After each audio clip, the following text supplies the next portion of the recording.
Get ready for a dramatic story out of Mississippi. I stood frozen in the hallway while my grip tightened on the handle of my suitcase, until my knuckles turned white. My name is Alicia, a 32-year-old mother who made the mistake of thinking I could surprise my family by coming home early. I had boarded a late flight to arrive 2 days ahead of schedule, but the warm reunion I imagined shattered the instant I opened my son's bedroom door to find a cold and empty bed.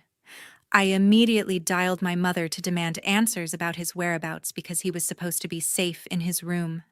She answered with a terrifying calmness to claim he was sleeping peacefully at my sister's house for a fun sleepover before their outing tomorrow.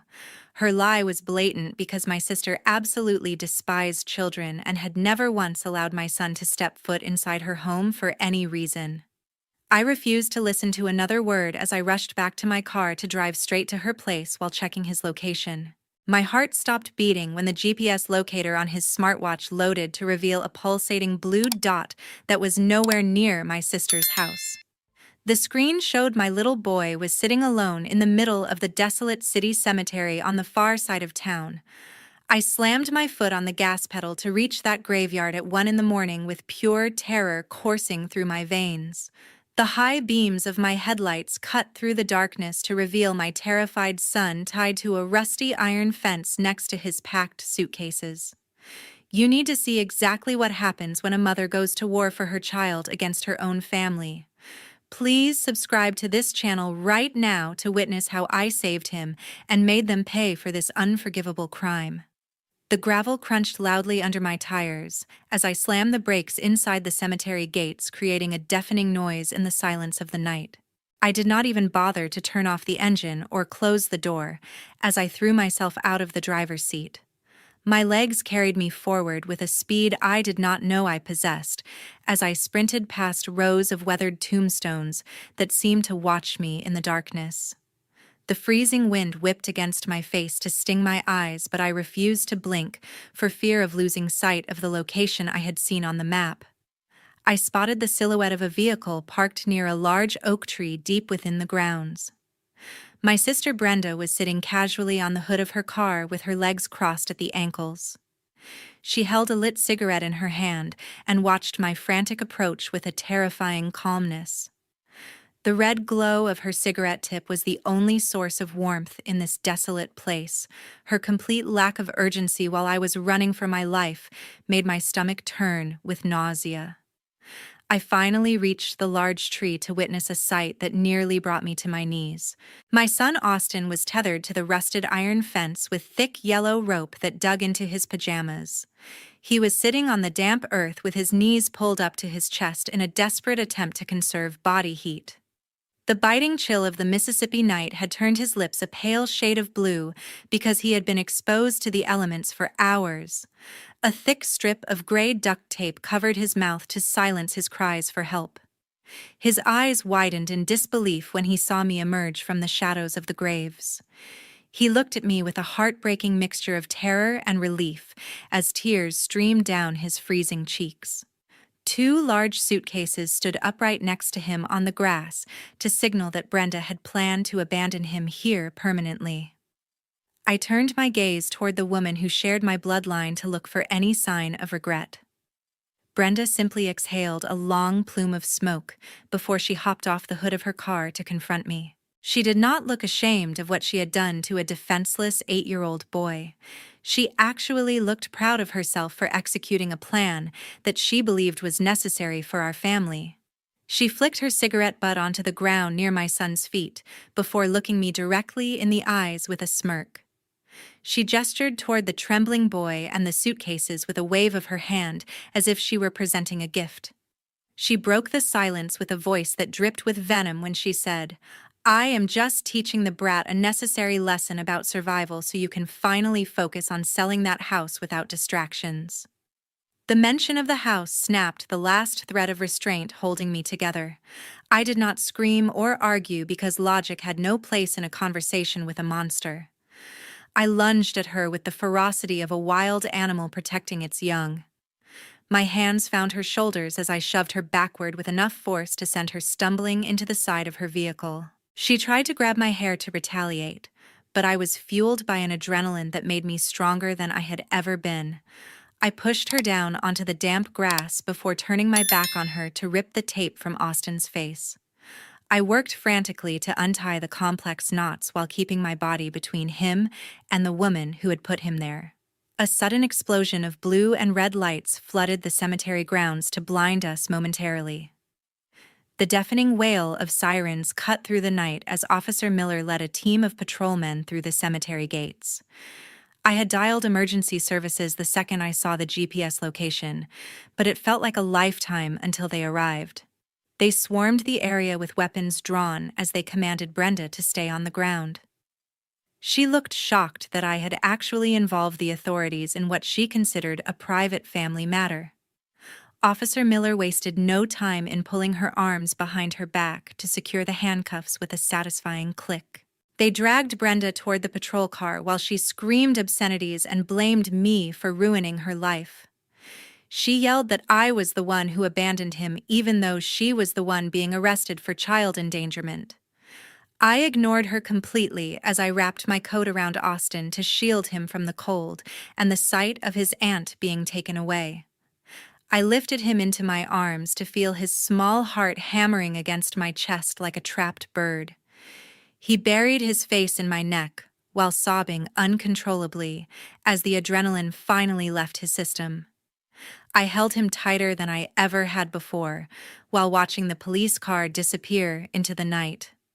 I made a silent vow right there among the graves that Brenda would pay for every second of fear she caused us. 3 hours later, the eerie silence of the graveyard was replaced by the chaotic beeping of hospital monitors and the smell of antiseptic. I sat by the bedside in the pediatric emergency wing while holding my son's hand as he drifted into a fitful sleep. The attending physician had recently informed me that Austin was suffering from mild hypothermia and severe psychological trauma due to the prolonged exposure and fear. He insisted that the boy remain under specialized observation for at least 24 hours to ensure no physical complications developed and to begin a mental health assessment. My heart felt like it was being squeezed in a vice while I watched my child flinch at every distant sound in the hallway. The swinging doors of the ward burst open as my mother rushed into the room with a frantic energy that I initially mistook for genuine concern. However, she did not even glance toward the bed where her grandson lay pale and trembling under layers of heated blankets. Instead, she marched directly toward me with her face flushed a deep shade of angry red to begin a verbal assault that made my blood run cold. She looked at me with pure accusation in her eyes as if I were the criminal in this situation. She leaned down and hissed with a venomous tone, "Are you crazy? You called the police on your own sister just because of a harmless prank." I stood there in stunned silence for a moment because I could not fathom how any grandmother could describe kidnapping and tying a child in a cemetery as a prank. I reached into my pocket to pull out my phone before playing the recording of our conversation from earlier that night. The sound of her voice lying to me about Austin being safe at home filled the hospital room to prove she was an active participant in this nightmare. I showed her the timestamp that confirmed she had deliberately misled me while my son was being terrorized in the dark. She did not even flinch when confronted with the evidence of her own betrayal as she shifted her strategy to emotional manipulation. She began to wring her hands and adopted a pathetic, tearful tone that she had used to control me for decades. She looked at me and pleaded, "Brenda has had a hard life, and she owes dangerous people a lot of money. You have everything you could ever want, so why can't you just forgive her and help her out of this mess?" The realization that my mother valued Brenda's comfort more than Austin's life was the final blow to our relationship. I realized that as long as she was in our lives, my son would never truly be safe from their shared delusions and greed. I felt a strange sense of clarity wash over me as I stood up to my full height and pointed toward the exit with a steady hand. My voice did not tremble when I looked her in the eye to deliver the final verdict on our bond. I spoke with a chilling coldness as I said, "Get out. From this moment on, you are not welcome near my son or me ever again."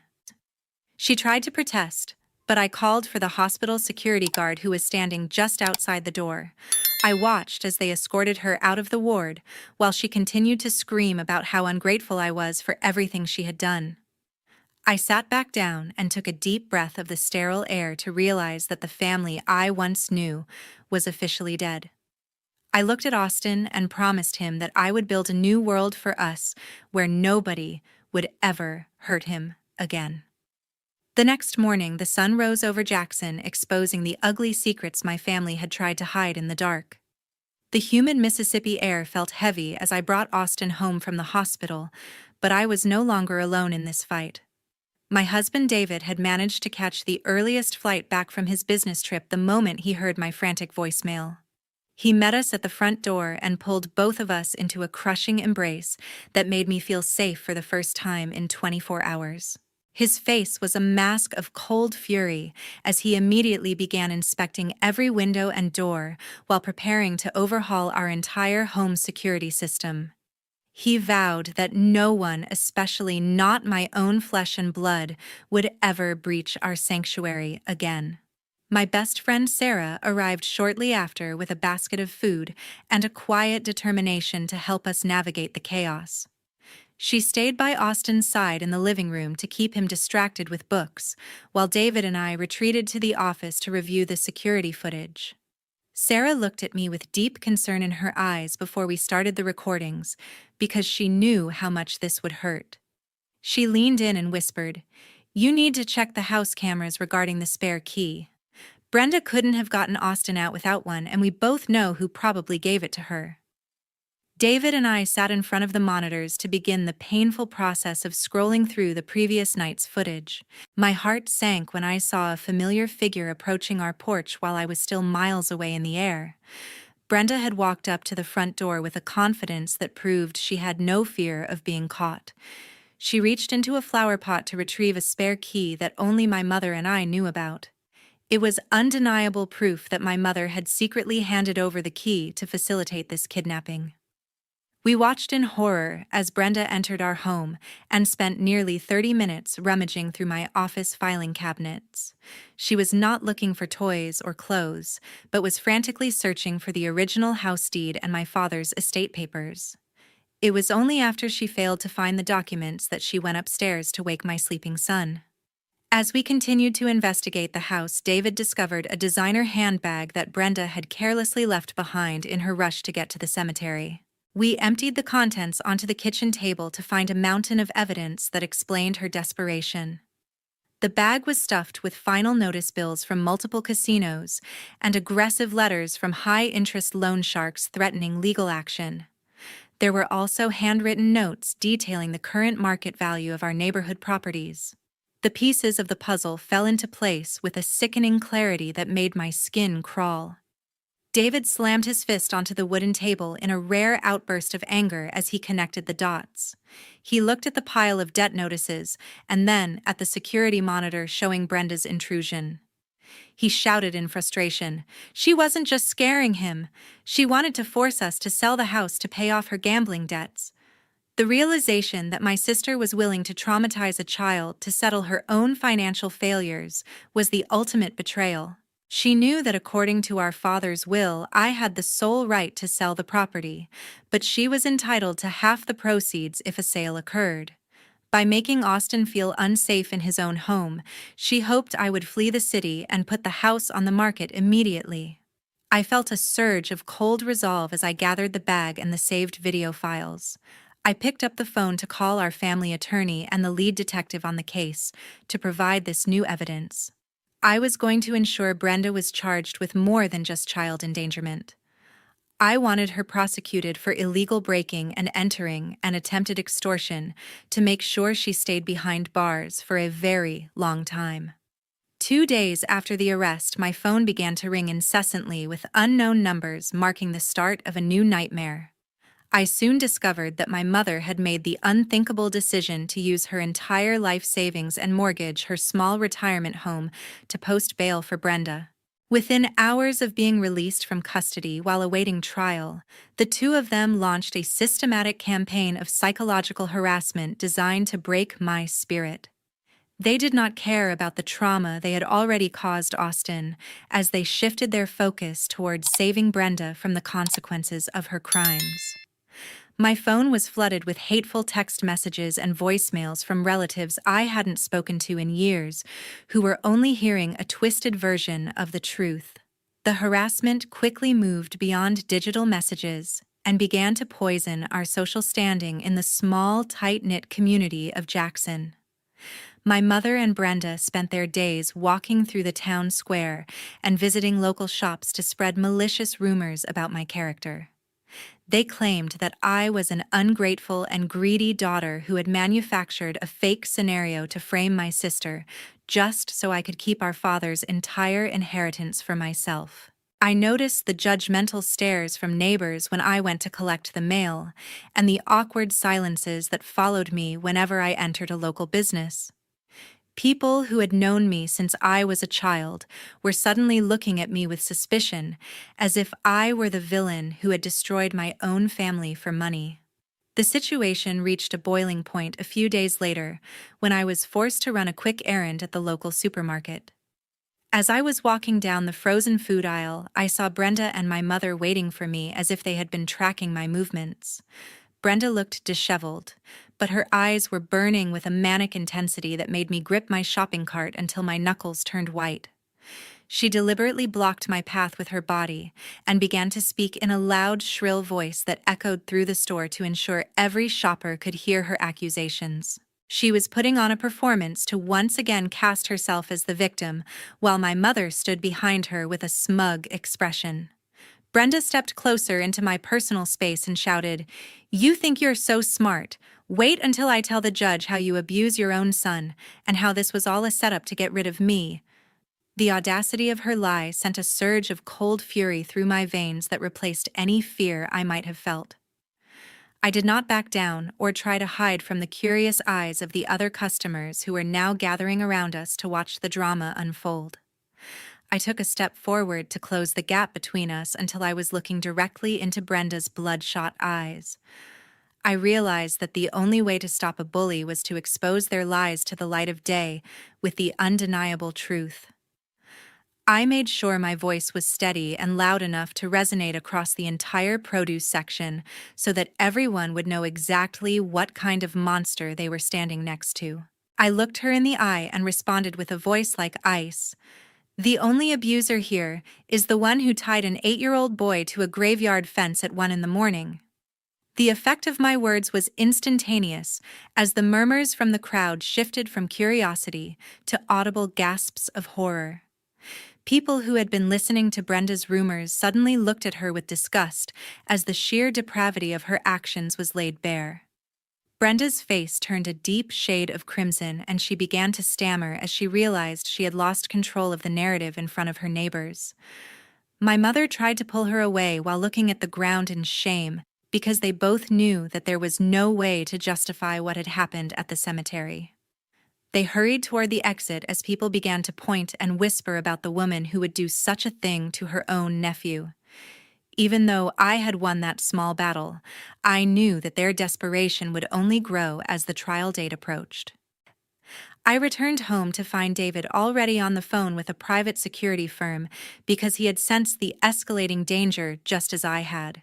He made the executive decision to hire a professional bodyguard to escort Austin to and from school every single day. We also spent the evening working with a technician to upgrade our home alarm system to the highest possible grade with motion sensors and panic buttons in every room. We were effectively turning our home into a fortress because we were preparing for the worst-case scenario from two women who had nothing left to lose. 1 week later, under the cover of a stormy Mississippi night, Brenda made her fatal mistake just as we expected. The heavy rain pounded against the roof to create a wall of sound that she clearly thought would mask her movements. Driven by the relentless pressure from her loan sharks and having exhausted every penny of my mother's savings, Brenda was desperate for a quick payout to save her own skin.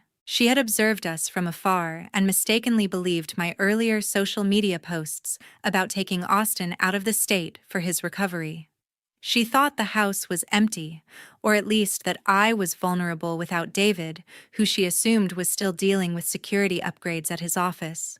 Little did she know her every move was being tracked by the very technology she had failed to find during her first intrusion.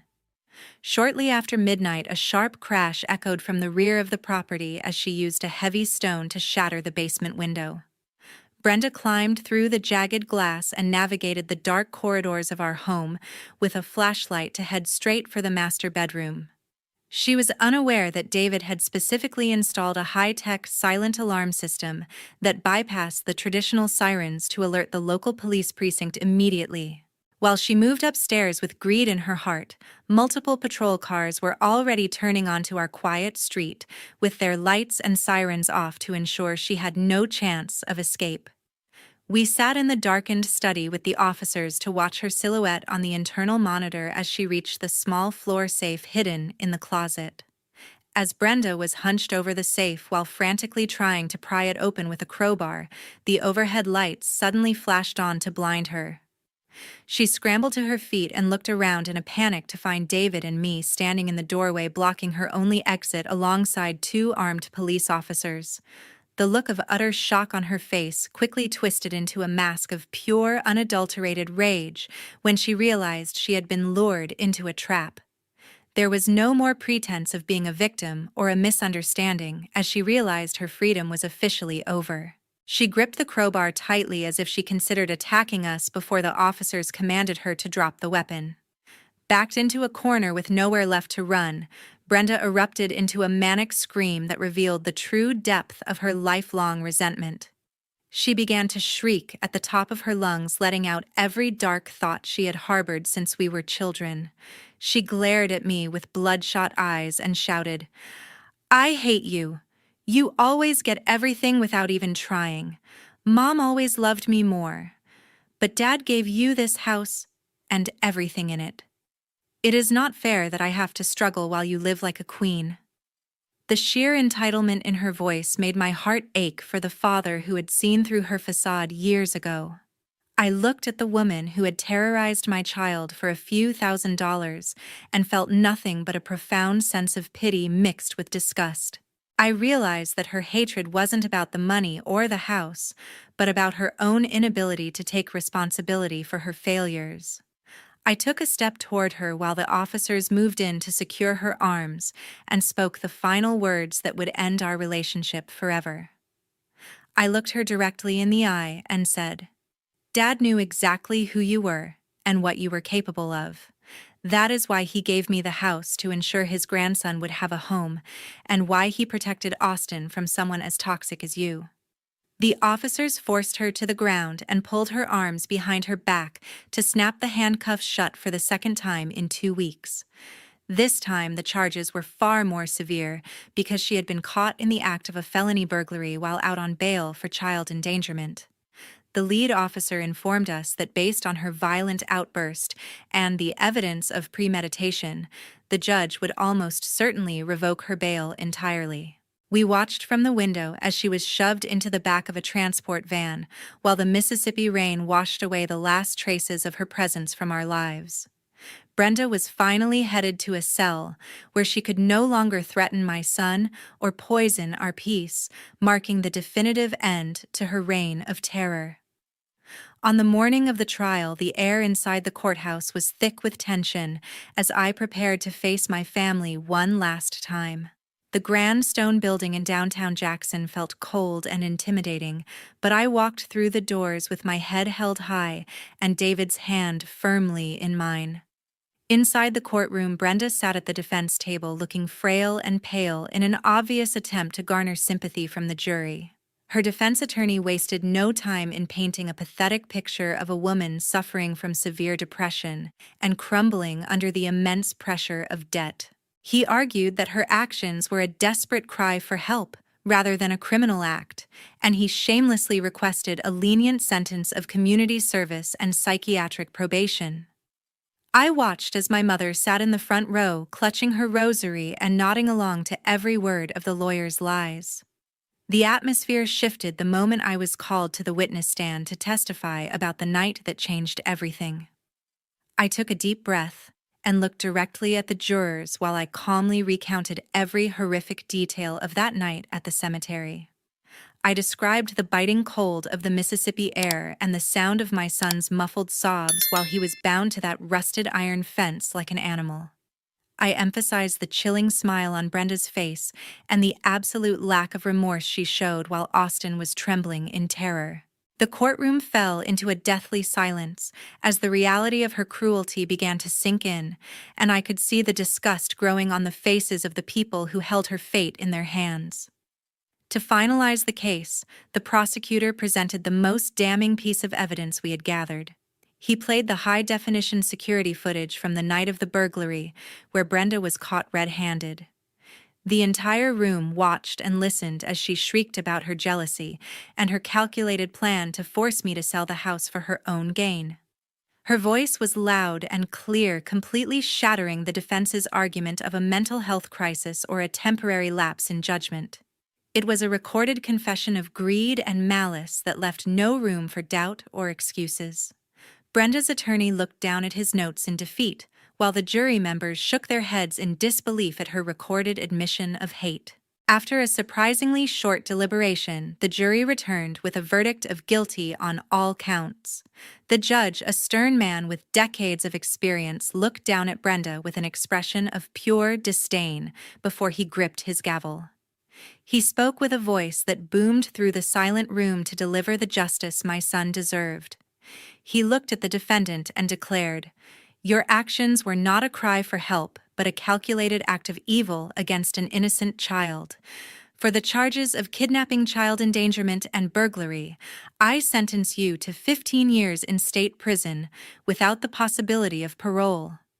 Brenda immediately collapsed onto the table, wailing in a mixture of shock and self-pity as the reality of her long sentence finally hit her. In the gallery behind her, the drama continued as my mother let out a sharp cry and fainted into the arms of a nearby bailiff upon hearing that her favorite daughter would be spending the next decade behind bars. I didn't move to help her or even look back, as I felt a massive weight finally lift from my shoulders. Before the session was adjourned, the judge addressed the secondary issue regarding my son's safety and my mother's role in the crime. He looked at the evidence of her complicity and issued a final ironclad ruling to protect my family. He stated firmly, "The court also grants a permanent restraining order against the grandmother, forbidding any contact with the victim Austin for the rest of her natural life." I walked out of that courtroom feeling a sense of peace that I hadn't known in months. David pulled me into a hug as we stood on the courthouse steps, and for the first time I knew the nightmare was truly over. We had faced the monsters in our own family and we had won. Justice had been served in the most absolute way, ensuring that Austin would grow up in a world where those toxic influences could never reach him again. 6 months had passed since the gavel fell, bringing a final end to the nightmare that almost destroyed us. The Mississippi heat was beginning to intensify, but for the first time in years, the air inside our home felt light and free of lingering tension. Despite the victory in court, David and I realized that we could never truly find peace in a house that had been breached by such malice. We made the difficult but necessary decision to put the old family home on the market to erase the memories of Brenda's intrusion and the cold shadows of that cemetery night. We packed our lives into boxes and moved to a vibrant coastal city in North Carolina, where the sound of the ocean waves replaced the haunting echoes of the past. It was a fresh start that we all desperately needed to heal properly. The sale of the property was finalized quickly, and the legal distribution of the proceeds was handled with strict court supervision to ensure total fairness. According to my father's will, the money was technically supposed to be split equally, but the judge had made a special ruling regarding Brenda's portion of the inheritance. Her half was immediately frozen by the state and redirected to cover the massive psychological therapy bills for Austin and the restitution for the damages she caused. What remained was seized by her long list of creditors and the gambling establishment she had defrauded over the years.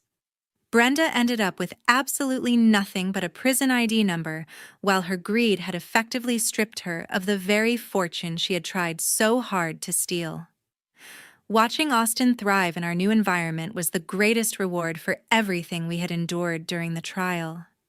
He had found a new passion for life and joined the local youth swimming club where he spent his afternoons laughing with new friends under the bright sun. The haunted look in his eyes had finally vanished, replaced by the innocent spark of a child who feels completely safe and loved. He no longer woke up screaming from nightmares about the graveyard, and he wasn't afraid to sleep with the lights off anymore. We had fought a war to protect his childhood, and seeing him stand on the podium after his first race made every struggle worth it. Shortly after we settled into our new home, a thick envelope arrived in the mail with a return address from the State Women's Correctional Facility. I recognized Brenda's messy handwriting on the front, and for a split second I wondered if it contained an apology or more venomous accusations. However, I realized that I no longer cared what she had to say, because her words no longer held any power over my life or my family. I walked over to the fireplace and tossed the unopened letter into the dancing flames, without a single moment of hesitation.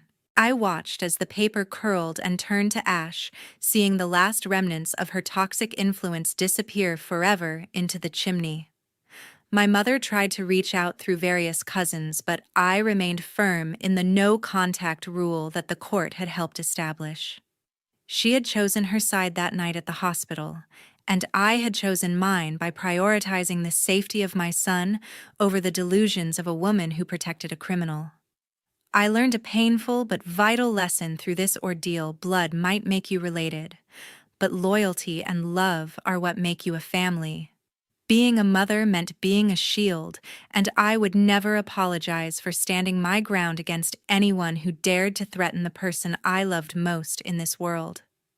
This journey taught me that misplaced tolerance toward toxic family members is nothing short of a crime against your own peace. Never let the title of sister or mother blind you to the reality of abusive and dangerous behavior, because protecting your children is your only sacred responsibility. I hope my story serves as a reminder to trust your instincts and to walk away from anyone who brings darkness into your home, regardless of their DNA. True family are the people who stand by you in the storm, not the ones who create it. Thank you so much for listening to my story and standing by me through these difficult chapters. Do you believe the 15-year sentence was a fair punishment for what Brenda did to Austin? Would you have been able to cut ties with your mother if she had betrayed you, like mine did? Please share your thoughts and experiences in the comments below, because I truly value your perspectives. Don't forget to like this video and subscribe to the channel for more stories about resilience and justice.